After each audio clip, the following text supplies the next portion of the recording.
Good evening.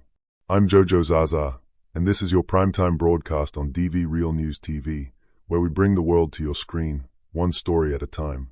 Tonight, we turn our attention to a rapidly escalating military conflict in South Asia. The tension between nuclear-armed neighbors India and Pakistan has once again reached a boiling point, as India launched a series of airstrikes across the line of control, directly hitting areas inside Pakistan-administered Kashmir and, reportedly, deep into Pakistani territory. The strikes come in direct retaliation for a deadly terrorist attack that occurred 2 weeks ago, which Indian authorities have blamed on a Pakistan-based militant organization. The situation stems from a suicide bombing attack on a convoy of Indian security forces in Pulwama, in Indian-administered Kashmir, which left over 40 soldiers dead, one of the deadliest attacks on Indian soil in recent memory. Indian officials quickly pointed to Jaish-e-Mohammed, a Pakistan-based jihadist group, as being behind the bombing. Following days of diplomatic outrage, candlelight vigils, and nationwide calls for justice, the Indian government vowed a measured but strong military response. And now, that response has come. According to Indian government sources, fighter jets carried out early morning strikes, reportedly using laser-guided munitions to target camps believed to be harboring militants. The operation, described as a preemptive, non-military strike, was aimed specifically at neutralizing what India calls imminent threats originating across the border. Unofficial reports suggest that at least 3 to 5 locations were hit, and that the strike lasted less than 30 minutes. Indian Air Force sources claim they achieved complete mission objectives and returned without casualties. These are the first known airstrikes by India into Pakistani territory since the Kargil conflict in 1999, a highly sensitive escalation that has drawn immediate international attention. Pakistan's reaction has been fierce and defiant.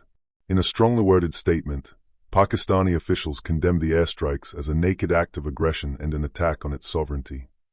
A spokesperson for Pakistan's military confirmed that Indian aircraft crossed into Pakistani airspace near Muzaffarabad and dropped ordnance before being repelled by Pakistani fighter jets. They further claimed that civilian areas were hit, resulting in casualties among non-combatants, though these claims remain unverified. Speaking to Parliament, Pakistani Prime Minister Iqbal Farooq warned that Pakistan would respond at a time and place of its choosing, calling the incident an act of war. As of tonight, the Pakistani military is on high alert, with heightened troop movement reported near border areas, and airspace over major cities partially restricted. The disputed region of Kashmir lies at the heart of this dangerous escalation.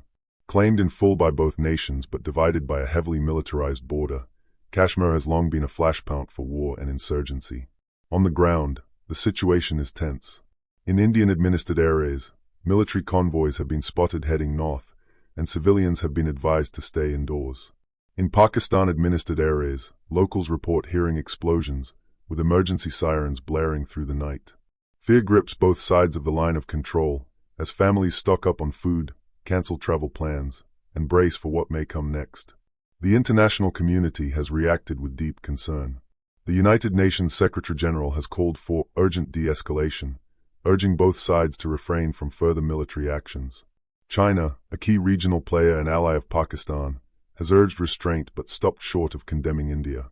The United States has expressed support for India's right to self-defense, while also encouraging diplomacy to prevent further bloodshed. Foreign embassies in both countries have issued travel advisories, and diplomatic missions are reportedly working around the clock to encourage both parties to return to dialogue. Analysts warn that this situation could spiral into a broader military confrontation unless cooler heads prevail.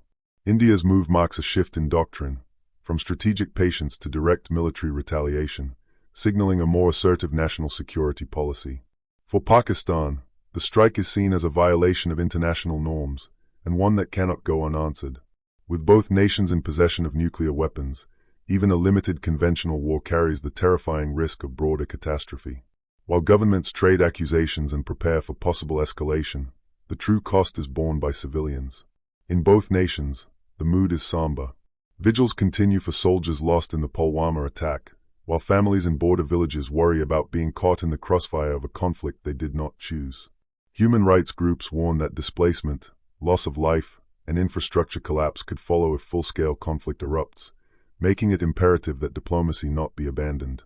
This is not the first time India and Pakistan have walked the razor's edge, but rarely has the threat of open conflict felt so immediate. As both sides raise their military readiness and brace for next moves, the world watches. The question now is not who strikes next, but who will step forward first to stop this cycle of retaliation before it claims more innocent lives. DV Real News TV, your trusted source for global progress and pivotal partnerships shaping tomorrow's nations. Today, we turn our focus to West Africa, where a powerful alliance is charting a new course in aviation infrastructure. In a landmark move, the state of Kuwait, through its Kuwait Fund for Arab Economic Development, is extending both financial and developmental support to Burkina Faso in a $553 million endeavor, the construction of a brand new international airport outside its capital city, Ouagadougou. Burkina Faso, a landlocked country grappling with security and economic challenges, is making a bold leap forward. With plans for a state-of-the-art airport at Donsin, just 35 kilometers northeast of Ouagadougou, Burkina Faso is aiming to redefine regional aviation standards and boost trade, tourism, and investment. The Kuwait Fund's involvement is significant, not only in symbolism, but in dollars and cents. In addition to coordinating a portion of the project's financial architecture, the fund recently signed off on a dedicated $20.4 million loan, marking the fourth such loan related to the Donsin Airport development. This airport project, officially known as the Ouagadougou-Donsin International Airport Project, is more than a transportation upgrade. It is an emblem of global cooperation and long-term economic planning. Designed to replace the aging and constrained current airport in the heart of the capital, the Donsin facility promises improved capacity, international-grade facilities, and a strategic link to global markets. Phase 1 of the airport construction is expected to include a modern terminal, multiple runways, cargo handling centers, and administrative buildings.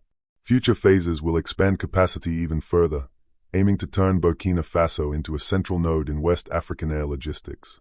The total cost of the project is estimated at $553 million, with multiple international development agencies contributing to a coordinated financing effort. Alongside Kuwait, contributions are anticipated from the West African Development Bank, BOAD, the African Development Bank, AFDB, and other bilateral partners.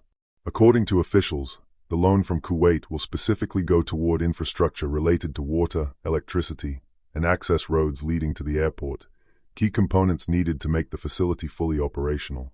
Donsin Airport is not just an aviation project. It is a catalyst for jobs, logistics, and national pride, said Burkina Faso's Minister of Transport.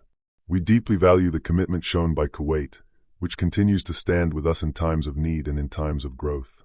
The new airport will not only improve Burkina Faso's global connectivity, but also provide a major economic stimulus through job creation in construction, services, and trade. At full capacity, the facility is expected to handle several million passengers annually and accommodate large cargo aircraft, a key asset in regional development plans. This development also aligns with the African Union's broader agenda for infrastructure and integration. As Burkina Faso enhances its aviation footprint, it's sending a clear signal. The country is open for business and committed to becoming a hub in regional air commerce. The construction schedule is aggressive, with major groundworks expected to ramp up in 2025, and the airport's first operations tentatively slated for 2028, pending security and logistical conditions. Beyond bricks and mortar, the project carries symbolic weight. It reflects how sovereign partnerships, especially those rooted in mutual respect and shared goals, can spark progress even in the most challenging contexts. Kuwait's continuing contributions to African development span healthcare, water, agriculture, and now, major transport infrastructure. With this latest investment, the Gulf nation reinforces its position as a key development ally for countries striving to achieve long-term sustainability. As DV Real News TV continues to follow the project, we'll bring you updates from the ground, interviews with engineers, and analysis of how this major investment may ripple across West Africa's skies and streets. For now, though, it's safe to say, a new era of mobility is taking flight in Burkina Faso. I'm Jojo Zaza, and this has been your special international development report. Stay tuned for more stories reshaping our world, only on DV Real News TV.